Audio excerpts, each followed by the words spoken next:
Alhamdulillahi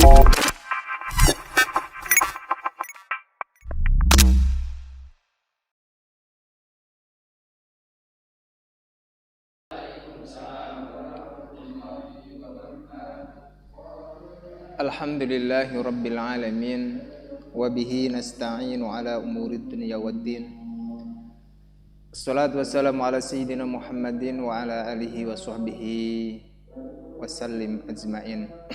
Allahumma rabbi shrah li sadri wa yassir li amri wa hlul 'uqdatam min lisani yafqahu qawli.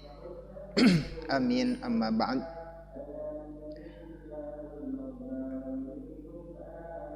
Untuk ngaji pada malam hari ini, mari kita lanjutkan. Kita awali dulu dengan doa suratul Fatihah. Mudah-mudahan Allah meridhai kita, memberkahi kita, dapat ilmu yang manfaat serta berkah. Juga memberi manfaat kepada musannif hadzal kitab, memberi keberkahan kepada semua guru-guru kita. Lihadzina al-barakah bi barakati sirril Fatihah. A'udzubillahi minasyaitonir rajim. Bismillahirrahmanirrahim. Alhamdulillahirabbil alamin. Arrahmanir rahim. Maliki yaumiddin. Iyyaka na'budu wa iyyaka nasta'in. Ihdinas siratal mustaqim. Shiratal ladzina an'amta 'alaihim ghairil maghdubi 'alaihim. Amin. Bismillahirrahmanirrahim. Qala mu'allif rahimahullah wa nafa'ana bihi wa bi 'ulumihi fid dharain. Amin. Faslun utawi iki iku fasal fil awqati ing dalem nerangake pira-pira wektu allati tukrihu kang den makruhake as-sholatu apa salat fiha ing dalem awqat. Wa khamsatu awqatin utawi 5 pira-pira wektu la yusolli iku ora kena salat fiha ing dalem khamsatu awqat illa salatun kejaba salat laha iku keduwe salat sababun utawi sebab. Ba'da sholatis subhi sak ba'dane salat subuh. Hatta tatlu'a sehingga metu asyamsu apa srengenge. Wa inda tulu'iha lan nalikane metune srengenge hatta tatakamala sehingga dadi sempurna apa srengenge. Wa tartafi'a lan munggah apa srengenge qadra rumhin kelawan kira-kira sak tombak. Wa idzastawaita lan nalikane jejeg nalikane padha apa srengenge hatta tazula sehingga lingsir apa srengenge. Wa ba'di sholatil asri lan sak ba'dane salat asar hatta taghruba sehingga surup asyamsu apa srengenge. Indal ghurubi wa indal ghurubi lan nalikane surup hatta yatakamala sehingga sampurna ghurubuha apa surupe srengenge. Di fasal ini kita akan memahami, mempelajari waktu-waktu yang dimakruhkan melaksanakan sholat. Ya. Jadi di waktu tersebut tidak boleh melakukan sholat, dimakruhkan. Makruh di sini ada penjelasan itu 2, tahrim fi raudhah wa syarhil muhadzab wa tanzih fi tahqiq wa syarhil muhadzab. Jadi ada makruh tahrim, ada makruh tanzih ya. Makruh tahrim ini makruh yang larangannya tegas. Sedangkan makruh tanzih itu yang tidak tegas. Jadi di sini dikatakan makruh tahrim. Jadi larangannya tegas ya. Jadi kita dilarang untuk melakukan sholat di waktu-waktu tersebut kecuali ya sholat tersebut memiliki sebab ya, kecuali ada sebabnya ya. Sebab bisa bentuk yang terdahulu seperti karena mengqadha sholat nah, karena ilingi ketika waktu itu maka mengqadha sholat harus seketika itu ya. Ketika bersamaan dengan gerhana maka boleh di waktu tersebut melaksanakan sholat sunnah gerhana. Jadi kalau ada sebab itu diperbolehkan. Atau mungkin karena masuk masjid ya,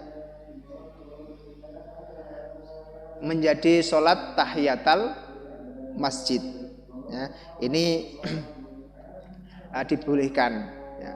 Mengapa boleh melakukan sholat yang memiliki sebab pada waktu yang dimakruhkan?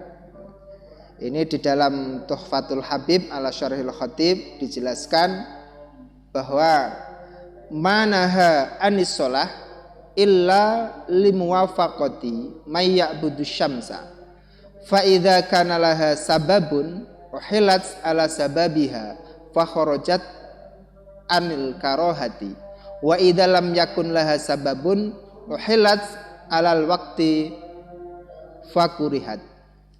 Jadi kenapa kalau ada sebab di waktu-waktu tersebut tidak menjadi makruh? Nah, ini karena sebenarnya sholat itu kan tidak dilarang, sehingga ketika ada pengecualian yaitu disebabkan bertepatan dengan penyembah matahari. Jadi di sini itu waktu-waktu tersebut itu adalah waktu para penyembah matahari melakukan penyembahan terhadap matahari. Nah, jika memiliki sebab ya yang jelas maka sholat itu akan teralihkan pada sebab tersebut sehingga terbebas dari hukum makruh. Tapi ketika tidak ada sebab maka akan menjadi makruh karena tadi apa? Akan bertepatan dengan para penyembah matahari menyembah matahari kalau tidak ada sebab sama sekali ya. Ini waktu-waktu yang dimakruhkan secara tahrim kita melakukan sholat. Yang pertama ba'da sholatis subahi, setelah sholat subuh hingga terbitnya matahari. Jadi waktu yang pertama kan ada 5 waktu tadi. Yang pertama bar sholat subuh, bar ngelakoni sholat subuh sampai matahari terbit itu dimakruhkan kita melaksanakan sholat. Nah.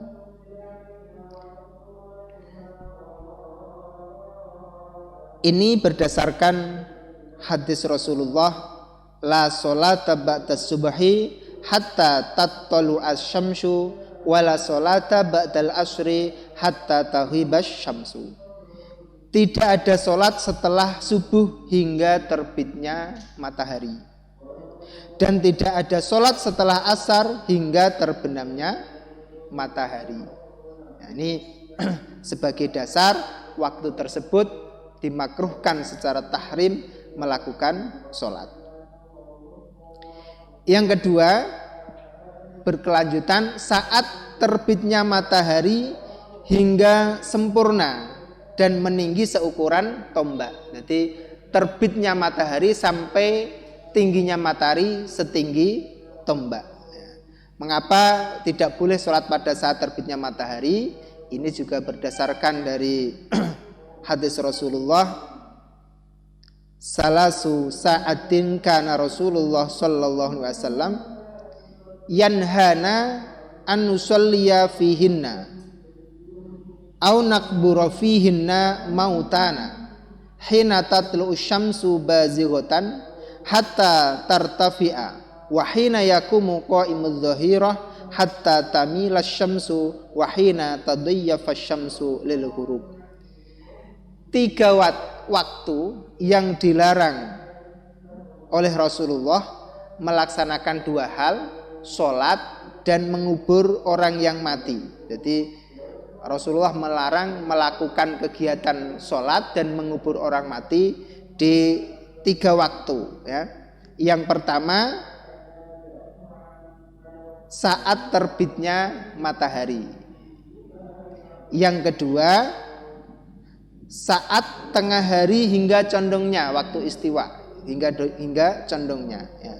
Saat terbitnya matahari hingga meninggi ya.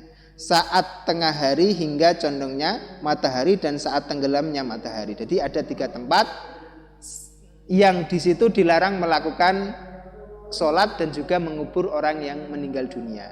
Ya, ini sebagai dasar, yaitu terbitnya matahari, tengah, dan yang terakhir ketika matahari tenggelam. Nah ini bisa menjadi catatan buat kita ketika di lingkungan kita mungkin ada meninggal dunia atau apa. Nah, kita cari waktu selain itu dalam menguburkannya. Ada hadis yang lain, idza syamsa tatlu wa ma'aha qarnus syaiton fa idza tafa'at faraqaha fa idza stawat qaranaha fa idza zalat faraqaha wa idza dzanat lil ghurubi fa arana qaranaha fa idza gharabat faraqaha. Sesungguhnya matahari terbit sementara tanduk setan menyertainya. Kemudian jika telah meninggi maka setan meninggalkannya. Jika matahari berada pada tengah hari, setan menyertainya. Kemudian jika bergeser maka setan meninggalkannya. Jika matahari mendekati tenggelam, setan menyertainya. Kemudian jika telah tenggelam maka setan meninggalkannya. Ini sebagai dasar kita dilarang melakukan sholat ketika matahari terbit ya. Yang ketiga saat istiwa ya.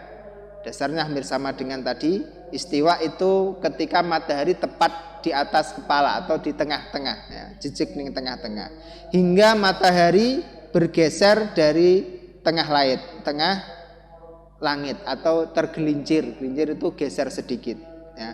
Itu waktu yang dilarang kita melakukan sholat. Tapi khusus istiwa ada pengecualian ya. Khusus hari Jumat ya, yang tidak makruh sholat pada waktu istiwa. Jadi ketika waktu istiwa ada 2 sholat yang diperbolehkan dan tidak makruh di dalamnya ya, yaitu ketika hari Jumat. Ini berdasarkan hadis Rasulullah, anna Rasulullah sallallahu alaihi wasallam naha anis sholati nisfan nahari hatta tazula syamsu illa yaumal jum'ah. Dari Abu Hurairah bahwa Nabi sallallahu alaihi wasallam melarang sholat saat tengah hari hingga condongnya matahari, kecuali pada hari Jumat. Jadi kalau hari Jumat boleh. Ini yang pertama. Yang kedua, ketika berada di Masjidil Haram ya, Mekah ya, di masjid atau di sekitarnya.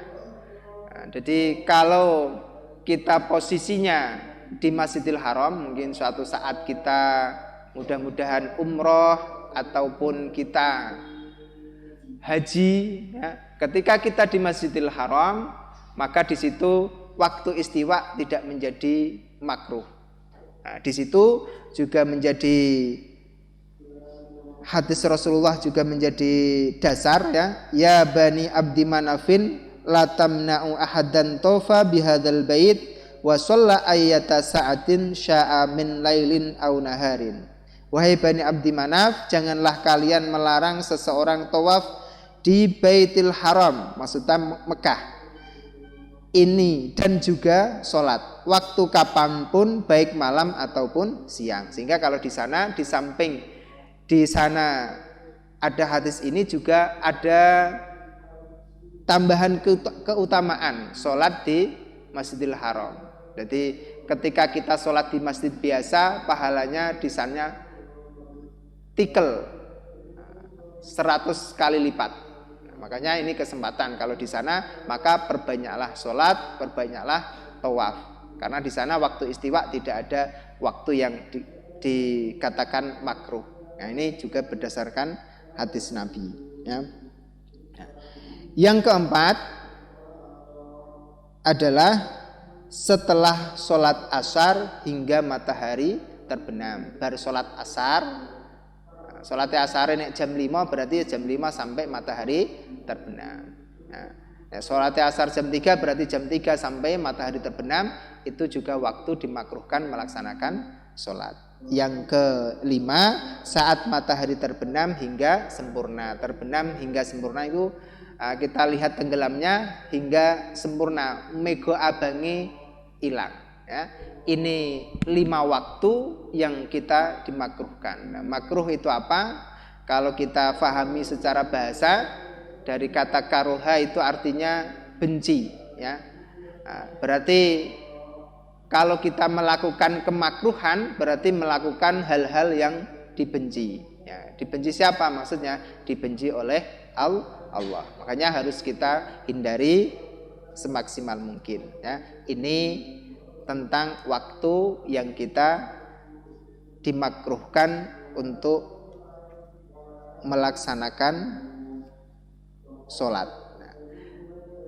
Dari 5 tersebut, apakah masih ada waktu yang kita dimakruhkan melaksanakan sholat? Ya.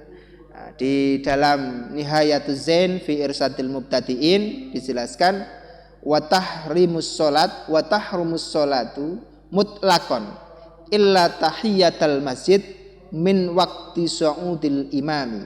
Nah, bahkan di sini dijelaskan ada satu waktu lagi yang kita itu makruh melaksanakan sholat, baik sholat fardu maupun sholat sunnah, ya, maupun sholat sunnah, pengecualian tahiyatal masjid. Jadi ketika khotib itu menyampaikan khutbahnya, di situ kita itu makruh melaksanakan sholat sunnah, kecuali sholat sunat tahiyatal masjid. Berarti ada tambahan selain 5 waktu tadi. Nah, kita lanjutkan fasal ke berikutnya.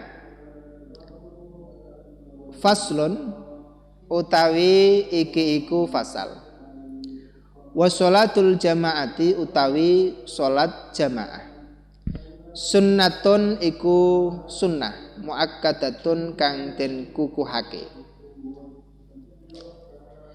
Wa alal ma'mumi lan wajib ing atase makmum ayyan wiya apa yen to niat sapa makmum al iktimama ing amrih makmum, niat dadi makmum. Dunal imami ora imam. Imam boten harus niat dadi imam. Wa yajuzu lan menang ayyak tamma apa yen to makmum al hurru sapa wong merdeka bil abdi kelawan budak, wal balihu lan wong balik bil murahiki kelawan wong kang meh balik, wala tasihhu lan ora sah qudwatu rajulin apa manute wong lanang bimraatin kelawan wong wadon, wala qari'in wala lan ora sah qari'in manute wong sing fasih maca Fatihah bi ummi kelawan manut wong kang ummi utawa wong kang ora fasih maca Fatihah. Nah, di fasal ini kita sudah pindah ke masalah sholat jamaah atau sholat berjamaah. Kita tahu bahkan sering mendengar sholatul jamaati afdalu min sholatil fadhi bisab'i wa ishrina darujah. Sholat jamaah itu lebih utama daripada sholat sendirian dengan perbandingan 27 derajat. Hadis riwayat Bukhari Muslim. Ini sebagai bentuk penyemangat kita ketika kita melaksanakan sholat berjamaah. Sholat jamaah dalam sholat fardu Paham ya? Sholat jamaah dalam sholat fardu selain sholat Jumat. Nah, Jumat itu fardu juga. Tapi sholat fardu selain sholat Jumat hukumnya sunnah muakkadah. Sunnah yang dikukuhkan, sunnah yang dikuatkan. Jadi hampir mendekati wajib. Ya, ini hukum jamaah. Ya. Namun ada pendapat yang lain, Imam An-Nawawi hukumnya tidak sunnah muakkad tapi sudah fardu kifayah. Ya, fardu kifayah itu bagaimana? Fardu ketika di daerah tersebut kok tidak ada yang berjamaah maka semuanya ikut berdosa. Ini menurut Imam An-Nawawi. Ya. Nah, jadi Imam Nawawi mempunyai pendapat tersebut, ya, berjamaah itu fardu kifayah, itu pun berdasarkan hadis Rasulullah, ma min salasatin fi qaryatin wala badwin la tuqamu fihim as-salatu illa qastahwadha alaihim syaitan fa alaika bil jamaah fa inna ma ya'kulu dhi'bu al-qasiyah, rawahu Abu Dawud. Ya. Tidak ada dari 3 orang dalam suatu desa atau badui yang tidak mendirikan jamaah kecuali mereka dikuasai oleh setan. Jadi di sini kalau tidak berjamaah maka akan mudah dikuasai oleh setan. Maka tetaplah berjamaah karena sesungguhnya serigala akan memangsa domba yang jauh dari kumpulannya. Ini diibaratkan seperti itu. Ketika orang tidak mengikuti sholat berjamaah maka setan lebih mudah menguasainya. Diibaratkan kambing yang jauh dari gerombolannya akan mudah dimangsa oleh serigala. Ya, ini sebagai kiasan di situ di hadis tersebut. Maka kita harapkan kita bisa memaksimalkan untuk melaksanakan sholat berjamaah. Ya. Nah, akan ada nilai jamaah ya di dalam sholat fardu selain sholat Jumat ketika makmum isih menangi minimal imam belum salam. Jadi imam masbuk ya, ketika kita masih menangi imam kok belum salam yang pertama, maka ketika kita niat makmum maka sudah ada nilai berjamaah. Ya, ini yang harus kita pahami. Nah, tapi khusus di sholat Jumat beda ya. Kalau sholat fardu selain sholat Jumat, kok kita makmum masbuk maka minimal ya imam itu belum salam yang pertama. Kalau yang sholat Jumat akan ada nilai jamaah sholat Jumat ketika minimal menangi 1 rakaat. Jadi kok ketinggalan isya umum 1 rakaat maka di situ masih ada nilai jamaah sholat Jumat.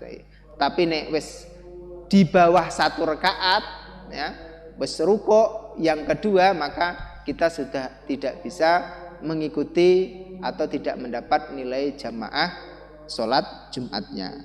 Nah, ini yang perlu kita pahami ya. Nah.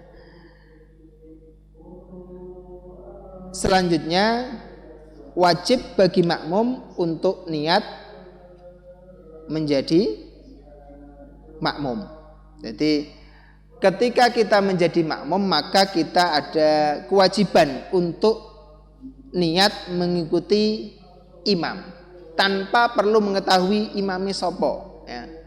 Nah, jadi kita mungkin perjalanan kemana di masjid mana kok ada imam di situ ya kita niat makmum saja, nggak perlu tahu itu siapa. Nah, jadi tidak mengenalnya nggak apa-apa karena di sini disyaratkan yang wajib niat mengikuti imam adalah makmum, sedangkan imam tidak ada kewajiban itu. Nah, justru ketika kita menjadi imam ya, ketika kita menjadi makmum bukan imam ya, kok menentukan imamnya niatnya aku ngikuti sholate Umar mungkin, tapi ternyata kok tidak Umar, justru sholat kita malah batal. Kecuali kalau ada isyarahnya. Isyarahnya itu maksudnya saya di situ ada niat makmum dengan Umar yang ini kan syarat. Ketika Umar salah maka yang ini akan menjadi benar. Ketika seperti itu tidak menjadikan masalah ya. Maka intinya makmum harus niat menjadi makmum ya.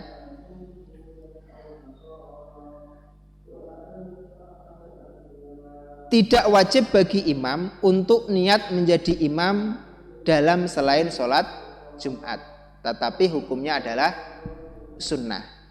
Tetapi jika tidak niat menjadi imam maka ia akan ada nilai sholat sendirian. Nah, ini yang biasanya menjadikan masalah. Jadi kita menjadi makmum itu sebenarnya intinya kita niat menjadi makmum. Dimanapun kita berada itu bisa makmum dengan siapapun ya. Yang selanjutnya, boleh bagi orang merdeka makmum kepada hamba sahaya.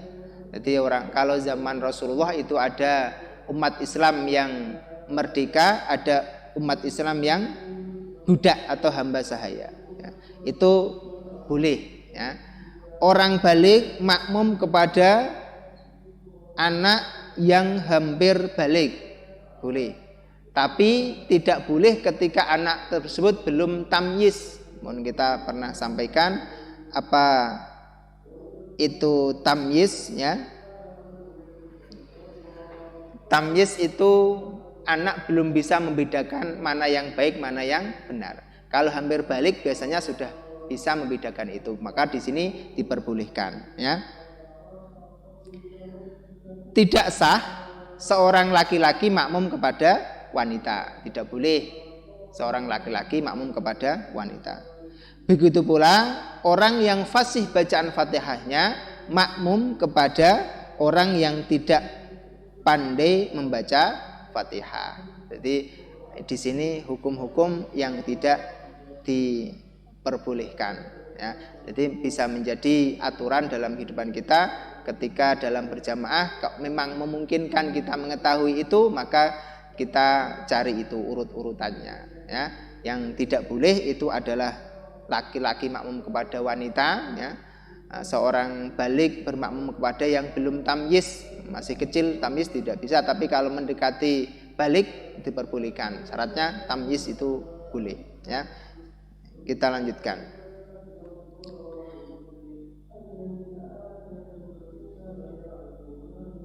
Wa ayyu maudhi'in lan utawi endi-endine panggonan sholla iku sholat sapa wong fil masjidi ing dalem masjid bi sholatil imami kelawan sholate imam fihi ing dalem masjid wa huwa utawi makmum alimun iku weruh sapa makmum bi sholatihi kelawan sholate imam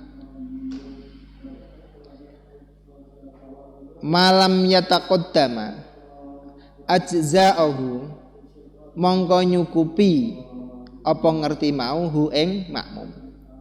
Malam yataqaddam selagine ora disii alaihi ing atase imam. Wa in shalla lan lamun salat sapa imam fil masjidi ing dalem masjid wal makmumu hale utawi makmum kharijul masjidi iku ing dalem jabane masjid qoriban iku parek minhu saking masjid wa huwa utawi makmum alimun iku weruh utawa ngerti sapa makmum bi sholatihi kelawan sholate imam wala hailan lan ora ana aling-aling iku maujud hunaka ing dalem antarane imam lan makmum jaza mongko wenang apa anut. Di masalah sholat jamaah selanjutnya dimanapun tempatnya makmum yang berjamaah di masjid asalkan ia mengerti gerakan sholat imam dengan melihat langsung atau melihat sebagian shaf, maka jamaahnya sah selama tempatnya tidak lebih maju dari imam. Maksudnya seperti ini. Ketika ada jamaah di masjid, ya, kita bertempat dimanapun asalkan itu di dalam masjid, maka jamaah kita sah. Dengan catatan tidak melebihi makmum. Ojo ngasek manggon nok ngarepe makmum. Maksudnya seperti itu, ya. Jadi di sini jika sampai maju dari tumit imam, maka sholatnya tidak sah. Jadi ini sebagai syarat. Jadi ketika imam di depan kita kok di bagian 8 atau bagian sampingnya selama tidak, jadi itu sudah ada nilai sholat jamaah. Selama kita bisa melihat, ya, imamnya atau enggak imamnya, shaf yang kita lihat di depan kita lihat, barisan yang di depan kita lihat, sebagian kita lihat, ya. Dan di situ tidak ada yang namanya mengaling-alingi, ya, tidak ada aling-alingi, ya. Kemudian jadi kita ketika sholat dimanapun itu kategorinya boleh, tapi afdolnya tetap kita sesuai shaf yang berurutan, itu utamanya tetap seperti itu. Ini masalah minimalnya, ya. Dalam berjamaah sunnah bagi makmum untuk sedikit mundur dari posisi imam. Jadi makmum di belakang imam, ini sunnah hukumnya, ya. Nah, ini jika imam sholat di masjid sedang makmumnya di luar masjid dalam jarak dekat kira-kira tidak lebih 300 dhira. Jadi ketika imamnya di depan, ya, sholat ning halaman atau di sebelah jalan, ya. Nah, jadi kok ketika terjadi seperti itu, ya, imam di dalam masjid tapi makmumnya di luar masjid. Nah, ini ada syarat, kalau antara jarak masjid dengan yang makmum itu kira-kira 300 dhira, maka sholatnya tetap sah dengan catatan tidak ada yang menghijabi tadi, ya. Jadi neng ratan kene 300 dhira itu berapa? Kalau kita pernah mempelajari itu kira-kira 144 meter. Nah, ngitungnya dari mana? Dari batas masjid ke makmumnya tadi, tidak dari imam, ya. Jadi masjid karena apa? Karena masjid itu adalah dibangun untuk sholat sehingga batasannya dari itu. Jadi dengan syarat tidak ada yang menutupi, ya.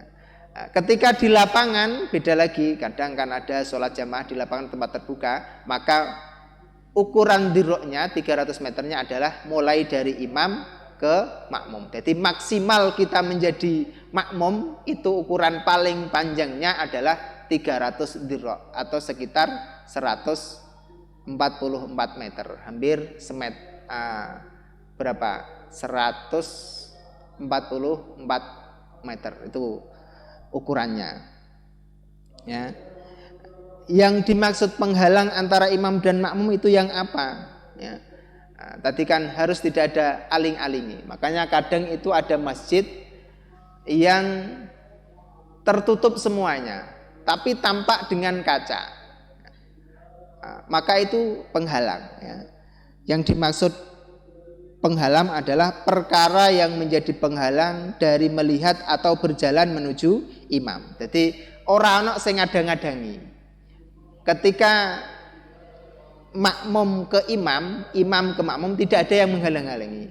Tidak ada perkara yang ketika orang jalan, ya, menuju imam secara normal tanpa membelakangi kiblat itu tidak ada halangan. Kalau ada kaca, walaupun kacanya terobos atau terang tampak di kaca, itu tetap sholatnya tidak sah karena ada yang menghalang-halangi itu. Nah, makanya ada kadang saya pernah itu sholat di masjid Jumatan karena banyaknya orang sehingga di sebelah kanannya nggak ada pintu di bagian depan, semuanya jendela tertutup. Nah, di sini banyak jemaah. Kalau dalam ukuran fikih itu tidak sah sholatnya. Makanya mungkin suatu saat kita ada di suatu daerah atau dimanapun, maka kita harus hati-hati dalam menentukan biar jamaknya sah. Seperti kalau di masjid kita ini sering ketika Idul Fitri atau Idul Adha itu makmumnya pasti naik ke depan. Biar nanti di pintu yang paling depan itu akan ada terobosan ke arah utara. Sehingga makmum yang di sebelah utara masjid walaupun sampai depan kamar mandi itu tetap sah. Karena ngikutinya adalah pintu yang bagian depan. Ya. Ini adalah tata cara kita melaksanakan sholat berjamaah. Ya. Nah, yang dimaksud tadi mengetahui gerakan imam, yakni mengetahui dengan cara melihat imam, melihat sebagian shaf depannya, mendengar suara imam atau suara makmum yang lain. Jadi harus mengetahui gerakan imam. Itu ternyata tidak kok terus roh imamnya langsung betul. Ya. Jadi di sini bisa melihat imamnya langsung. Kalau kita di shaf paling depan, ya. Bisa melihat sebagian shaf kalau kita di belakang lagi. Bahkan di sini mendengar suara imam atau suara makmum yang lain. Nah, seperti kadang kita kalau di masjid-masjid yang besar itu gak roh imami, hanya mendengar suara makmum yang mengikuti Allahu Akbar, sami Allahu liman hamidah. Jadi itu juga termasuk mengetahui gerakan imam sebagai syarat kita sholat berjamaah. Ya, ini mengenai sholat berjamaah, mudah-mudahan kita mampu membiasakan. Ya, apalagi kalau Imam Nawawi fardu kifayah, tapi dalam sebagian ulama itu adalah sunnah muakkadah, sunnah yang dikuatkan. Di samping itu Rasulullah juga pernah bersabda, walladzi nafsi biyadihi laqad hamamtu an amura bihatobin fayuhtatoba summa amura bisolah fayu'adzana laha summa amura rajulan faya umman nas summa ukhalifu ila rijalin la yashhaduna as-solah fa uharriqu alaihim buyutahum walladzi nafsi biyadihi law ya'lamu ahaduhum annahu yajidu arqan saminan aw mirmataini hasanataini la syahidal isya. Di sini intinya Rasulullah itu punya rencana, ya, untuk memerintahkan sahabatnya mengumpulkan kayu bakar. Kemudian orang-orang disuruh sholat. Rasulullah mau ke rumah umat-umat Islam yang tidak sholat untuk membakar rumahnya. Ini ada rencana seperti ini. Ini menunjukkan bahwa betapa pentingnya sholat berjamaah, betapa banyak manfaatnya sholat berjamaah. Kalau kita bisa berpikir secara rasio saja, ada 27 derajat ketika kita sholat berjamaah, kayak sholat sendirian hanya 1. Jadi sholat jamaah kerapat khusyuk secara setengah itu masih dapat berapa? Kalau 27 bagi 2, 13,5 derajat.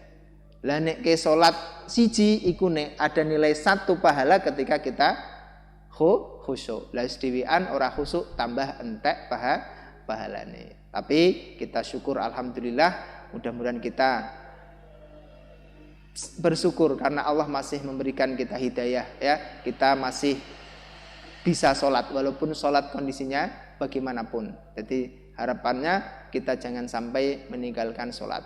Syukur harus kita tingkatkan karena alhamdulillah kita masih mau melakukan sholat sebagai bentuk ibadah kita kepada Allah, sebagai bentuk syukur kita kepada Allah, ya. Kalau bisa kita kuatkan dengan melaksanakan sholat jamaah, khusus di sholat fardunya lah minimal, ya. Ini yang dapat kami sampaikan. Mudah-mudahan bermanfaat bagi kita semua, berkah bagi kita semua. Subhanaka Allahumma bihamdika asyhadu an la ilaha illa anta astaghfiruka wa atubu ilaik. Wallahu a'lam bishawab. Wallahul muwaffiq ila aqwamit thoriq. Assalamualaikum warahmatullahi wabarakatuh.